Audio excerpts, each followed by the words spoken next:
Part 2. The clock struck 3. For 5 hours he'd been walking thus almost without interruption, when he dropped into his chair. He fell asleep and dreamed. This dream, like most dreams, had no further relation to the condition of affairs than its mournful and poignant character, but it made an impression upon him.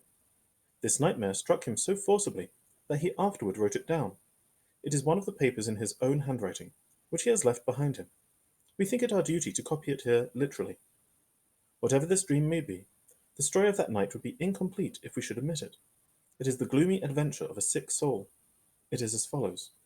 Upon the envelope we find this line written, "The dream that I had that night." I was in a field, a great sad field where there was no grass. It did not seem that it was day nor that it was night. I was walking with my brother, the brother of my childhood, this brother of whom I must say I never think and whom I scarcely remember. We were talking, and we met others walking. We were speaking of a neighbour we had formerly who, since she had lived in the street, always worked with her window open. Even while we talked, we felt cold on account of that open window. There were no trees in the field. We saw a man passing near us. He was entirely naked, ashen-coloured, mounted upon a horse, which was the colour of earth. The man had no hair. We saw his skull and the veins in his skull. In his hand he held a stick, which was limber like the twig of a grapevine, and heavy as iron. This horseman passed by and said nothing.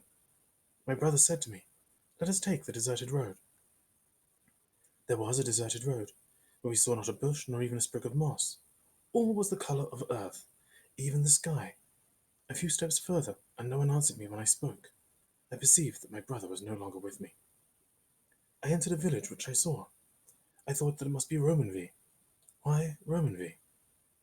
The first street by which I entered was deserted. I passed into a second street. At the corner of the two streets was a man, standing against the wall. I said to this man, "What place is this? Where am I?"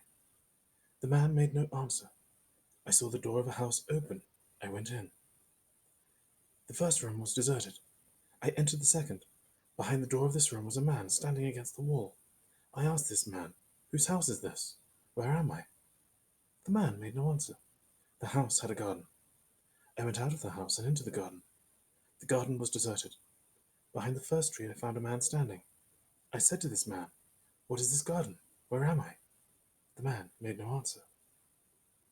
I wandered about the village, and I perceived that it was a city.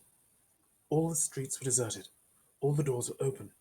No living being was passing along the streets, or stirring in the rooms, or walking in the gardens. But behind every angle of a wall, behind every door, behind everything there was a man standing who kept silence. But one could ever be seen at a time. These men looked at me as I passed by. I went out of the city and began to walk in the fields. After a little while, I turned and I saw a great multitude coming after me. I recognized all the men that I had seen in the city. Their heads were strange.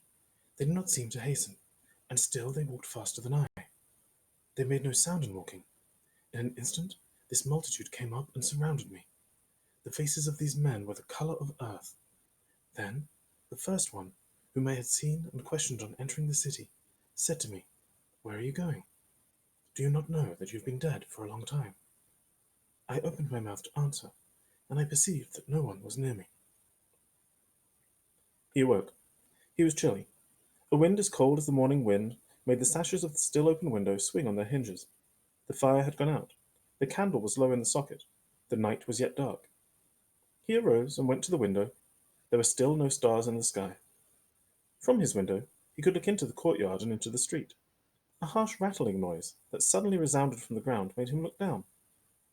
He saw below him 2 red stars, whose rays danced back and forth grotesquely in the shadow. His mind was still half buried in the midst of his reverie. "Yes," thought he, "there are none in the sky. They are on the ground now." This confusion, however, faded away. A second noise, like the first, awakened him completely. He looked and he saw that these 2 stars were the lamps of a carriage. By the light which they emitted, he could distinguish the form of a carriage. It was a tilbury, drawn by a small white horse. The noise which he had heard was the sound of the horse's hoofs upon the pavement. "What carriage is that?" said he to himself. "Who is it that comes so early?" At that moment there was a low rap at the door of his room. He shuddered from head to foot, and cried in a terrible voice, "Who is there?" Someone answered. I, Monsieur Mayor. He recognized the voice of the old woman, his portress. Well, said he, what is it? Monsieur Mayor, it is just 5 o'clock. What is that to me? Monsieur Mayor, it is the chaise. What chaise?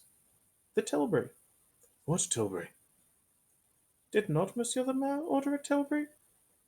Oh, yes, he said. Could the old woman have seen him at that moment, she would have been frightened. There was a long silence. He examined the flame of the candle with a stupid air, and took some of the melted wax from around the wick and rolled it in his fingers. The old woman was waiting. She ventured, however, to speak again. Monsieur Mayor, what shall I say?